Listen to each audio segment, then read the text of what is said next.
चलिए आगे बढ़ेंगे और सीधा रुख करेंगे पश्चिम बंगाल का, जहां प्रधानमंत्री नरेंद्र मोदी पश्चिम बंगाल पहुंचे हैं। चुनावी रैली को संबोधित कर रहे हैं। चुनावी जनसभा को क्या कुछ कह रहे हैं, सुनाते हैं आपको।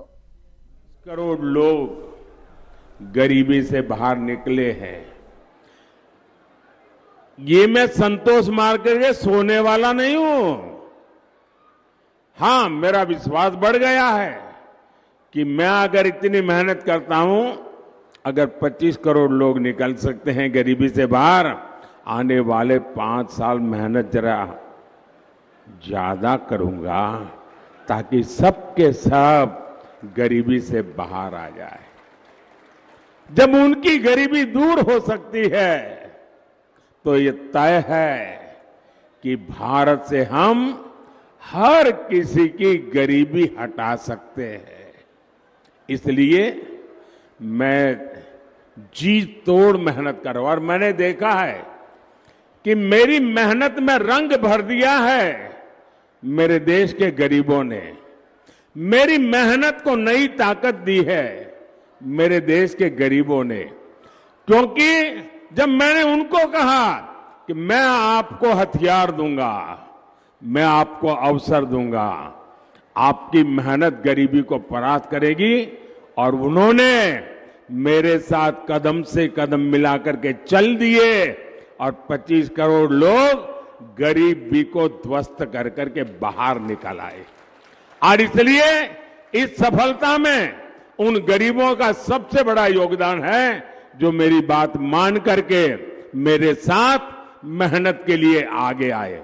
और जब मैं उनको कहता था कि आप पहले इतनी मेहनत करते तो नहीं, बोले साहब आपको देखते हैं ना, इसलिए हमको लगता है कि आप हमारे लिए इतनी मेहनत करते हैं तो हमें हमारे लिए और ज्यादा करनी चाहिए। और इसलिए एक प्रकार से हर किसी को मेहनत का चेप लग गया और हर कोई मेहनत करने लग गया तो गरीबी जाने लगी। भाइयों, मैं जानता हूं कि भारत विकसित होगा तो उसका लाभ हमारे देश के प्रत्येक नागरिक को होने वाला है, आपको होने वाला है। भारत विकसित होगा तो हर भारतीय की आय बढ़ेगी, और जब हर भारतीय की आय बढ़ेगी तो मेरे बंगाल के लोगों की भी आय बढ़ेगी, मेरे दुर्गापुर के लोगों की आय बढ़ेगी। हमारे दिलीप जी इतनी मेहनत कर रहे हैं, यहां तो वर्धमान में और ज्यादा बढ़ेगी। मैं चाहता हूं धान के कटोरे के रूप में वर्धमान की फिर से जय जयकार हो। मैं चाहता हूं इंडस्ट्रियल सिटी के रूप में दुर्गापुर की पहचान देश में ही नहीं दुनिया में सशक्त हो। साथियों, बीते 10 साल में महिला स्वयं सहायता समूहों से 10 करोड़ महिलाएं जुड़ी हैं। मोदी ने इन्हें लाखों करोड़ रुपए की मदद दी है। आज ये स्वयं सहायता समूह अपना व्यापार कारोबार फैला रहे हैं। मोदी ने इन समूहों की 3 करोड़ बहनों को लखपति दीदी बनाने की गारंटी दी है। मोदी गांव देहात की अपनी बहनों को ड्रोन पायलट बनाने में भी जुटा है। इतना कुछ मैं क्यों कर रहा हूं? ताकि मेरी बहनों बेटियों आर्थिक रूप से और सक्षम बने, उनकी आमदनी बढ़े। लेकिन साथियों, ये टीएमसी, ये लेफ्ट और ये कांग्रेस वाले कर क्या रहे हैं? ये दिन रात क्या कर रहे हैं? मोदी का सिर लाठी मारकर फोड़ देंगे। ये कहते हैं मोदी को गोली मार दो। लेकिन मैं भी डरने वालों में से नहीं हूं। और ये नामदार लोग समझ लें, कामदार कभी डरते नहीं हैं। ये नामदार लोग समझ लें, गरीब ने कभी डर करके जिंदगी जी नहीं है, और मैं गरीबी से निकला हूं तो डरना तो मेरी डिक्शनरी में ही नहीं है। और हम गरीब लोग जीत के बड़े पक्के होते हैं। एक बार ठान लिया मतलब ठान लिया।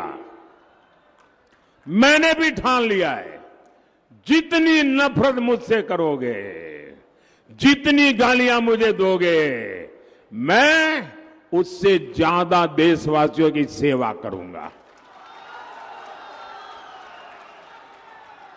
साथियों, लेफ्ट और कांग्रेस और टीएम के पास विकास का विजन ही नहीं है। लेफ्ट, कांग्रेस और टीएमसी किसी राज्य का क्या हाल कर सकती है, ये आप लोग अच्छी तरह जानते हैं। ये बगल में त्रिपुरा लेफ्ट वालों ने तबाह करके रखा था। 35 साल राज किया और पिछले 5 साल में बीजेपी ने पूरे त्रिपुरा की जिंदगी बदल दी। दोस्तों, लेफ्ट वाले गए तो विकास का सूरज उगने लगा। आपके सामने जीता जाता उदाहरण है। देश का विकास करना ये इनके बस की बात नहीं है। इन्हें बस एक ही काम आता है, वोट के लिए समाज को बांटो, देश को बांटो। मैंने कल टीवी पर देखा, यहां बंगाल में टीएमसी के एक एमएलए ने सरेआम धमकी दी। वो कह रहे थे कि हिंदुओं को 2 घंटे में भागीरथी में बहा देंगे। ये कौन सी भाषा है भाई? ये कौन सा पॉलिटिकल कल्चर है? हिंदुओं को बहा दोगे? वाकई क्या हालत हो गई है? बंगाल में हिंदुओं के साथ क्या हो रहा है?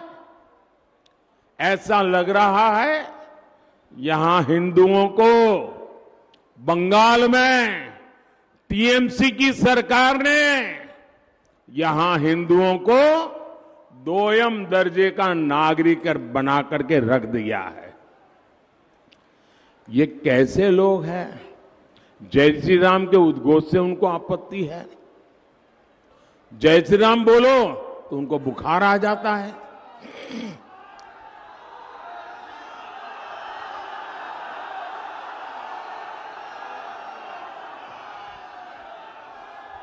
इनको राम मंदिर के निर्माण से आपत्ति है। इन लोगों को रामनवमी की शोभा यात्रा से आपत्ति है। मैं आज पूछना चाहता हूं टीएमसी सरकार से, यहां संदेश खाली में हमारी बहनों के साथ, हमारी दलित बहनों के साथ इतना बड़ा अपराध हुआ, पूरा देश